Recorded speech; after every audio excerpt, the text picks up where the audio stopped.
of Project 2025, and I've read inserts of Project 2025. No, I haven't. Actually, I haven't heard about it at all. No, I haven't heard about it. I just heard Project 2025 was something that wasn't for us, or something to try to eliminate us slowly but surely. I could be wrong, but I know it ain't nothing good for us. Whoa, whoa, whoa, whoa, whoa. Hello, my name is Tyrone Howard, Professor of Education at UCLA. And what I'd like to bring to your attention are some of the concerning and disturbing aspects of Project 2025 that we in the Black community should be concerned about.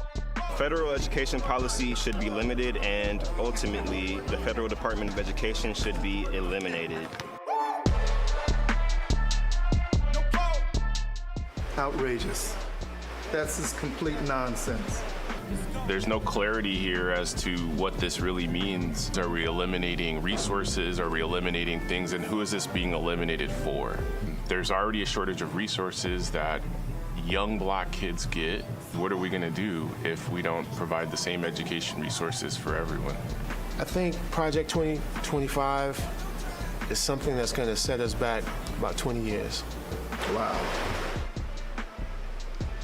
I don't think enough people are educated on just how bad this 2025 thing is. Any discussions around race and racism are now being eliminated, which to me is erasing a core part of our history. Black history is just not Black history, it's actual the history. It's the history, it's not just Black history, you know, because you can't go back in history and not find Black people. You're trying to erase the history, but you're not willing to necessarily erase the legislation that holds us down on a day-to-day basis.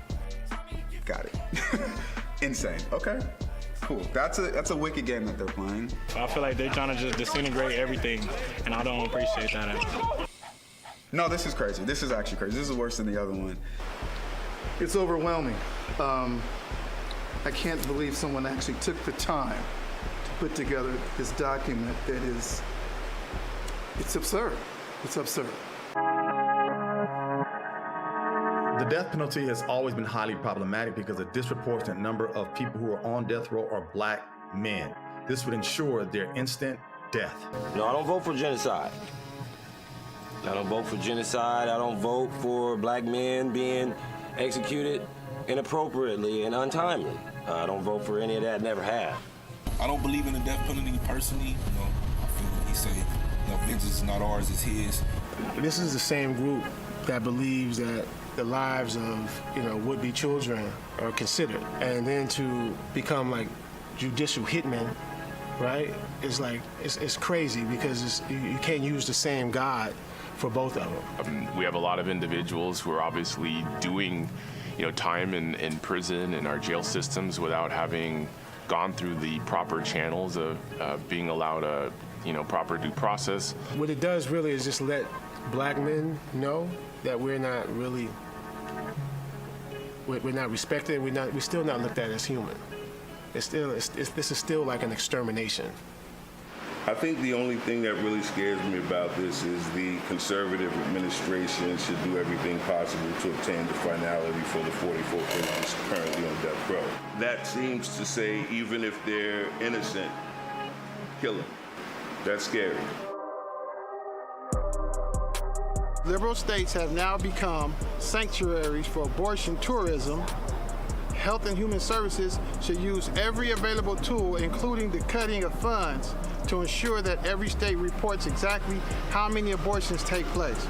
It seems like they're trying to cover every door to make sure a woman doesn't have the right to choose what happens with her body. And I think it's just crazy.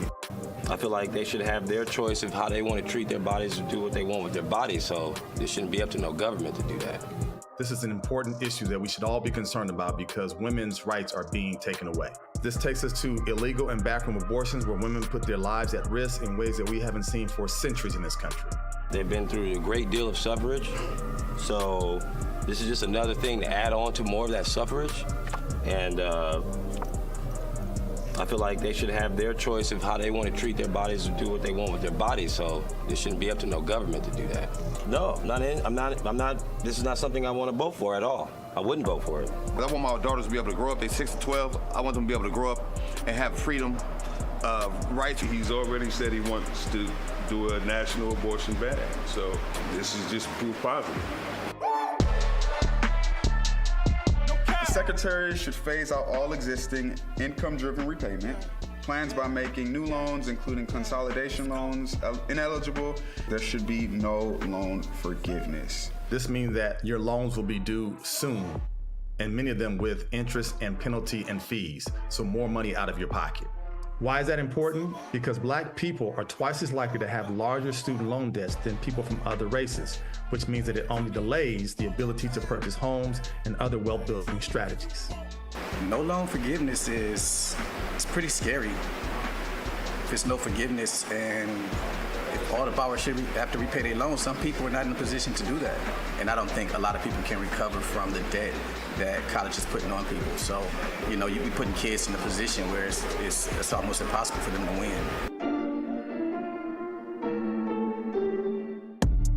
The next administration should work with Congress to amend Title VII to prohibit Equal Employment Opportunity Commission from collecting EEO-1 data and any other social classifications in employment for both private and public workplaces. Wow. What this means is that we will no longer have protections in the workplace that prevent discrimination, racism, or unfair treatment of people of color. Wow. Oh yeah, we can't have that. We can't have that at all. Egregious, overwhelming, outrageous, unfair. That's how I describe it. May I speak candidly? It's basically a handbook for slavery. I think that we need to vote, get out and spread the word to make sure that this doesn't happen. I used to think that Black men could never be presidents of companies like Xerox and Microsoft, but a Black man became the president. This is rolling back all these things that were already established. We should find more ways to be more inclusive, men of color, women of color. I can't imagine an administration that would take us back. I could never support it. Repeal harmful health policy enacted under the Obama and Biden administration, such as Medicare shared saving programs and the Inflation Reduction Act. I never thought that we would come to a time like this in America.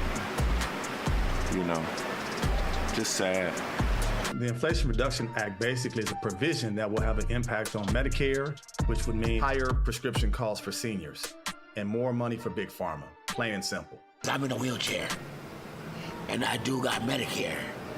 So they're trying to take Medicare for us? I'm gonna be asked out because I don't have no care for my wheelchair. Honestly, based on this, thinking about, again, not even thinking necessarily about myself, but, you know, my grandmother, my grandfather specifically, this would directly affect him, which would be insane. So what it means to me is poor people that have pre-existing conditions are in a world of trouble if Trump gets in office. I mean, for him to say he want to get rid of Obamacare, and when they asked him the question, what's your plan? He said he has a concept. That's the scariest thing ever. And I'm an asthmatic, you know? Like, I know what it's like to be suffering at night because, you know, you're wheezing and you don't have your inhaler. And I mean, come on now, like, it's hard to, I guess, express like almost like the anger. I'm shaking a little bit, you know? Reading this is definitely the most important election ever. The corporate income tax rate should be reduced to 18%. So that means the people that make less money gonna pay higher taxes? No, it don't make me want to vote for Trump. What this means is less taxes and greater profit for large corporations and fewer wages and less income for everyday workers. We already see a massive gap between what workers take home and what large corporations take home. This will only widen that gap. So the hard-working people get less, and the people that don't work as much get everything. If you're middle class or lower, you barely making ends meet, for real. the people with the most money should pay the most money. I mean, that's like common sense, right? It sounds like they're stopping, or really they're adding more money to their pockets by stopping us from being able to save money. This is wrong. This is just wrong. It shouldn't be this way. They don't care about the little people. They just care about just making more money, whatever that looks like.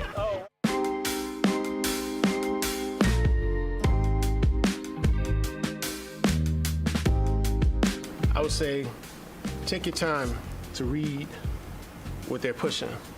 You know what I'm saying? I mean, it's really cool to watch a debate and hear a cute little tagline from time to time.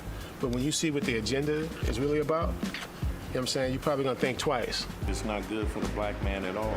Basically, any man of color, it's not. And I would tell them to educate themselves on Project 2025. At this point, I don't even know if there's a message I could give to them, right? Like, it's blatant, it's obvious. What I usually tell them is you're selling yourself back into slavery for a few dollars. Because most black men, when they talk about they're gonna vote for Trump, always talk about dollars.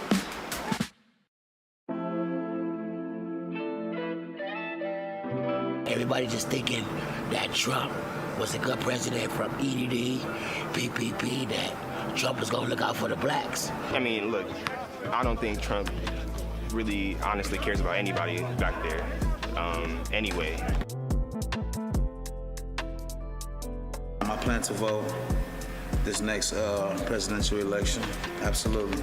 People die for the actual right to vote. So if you have a chance to vote, you should.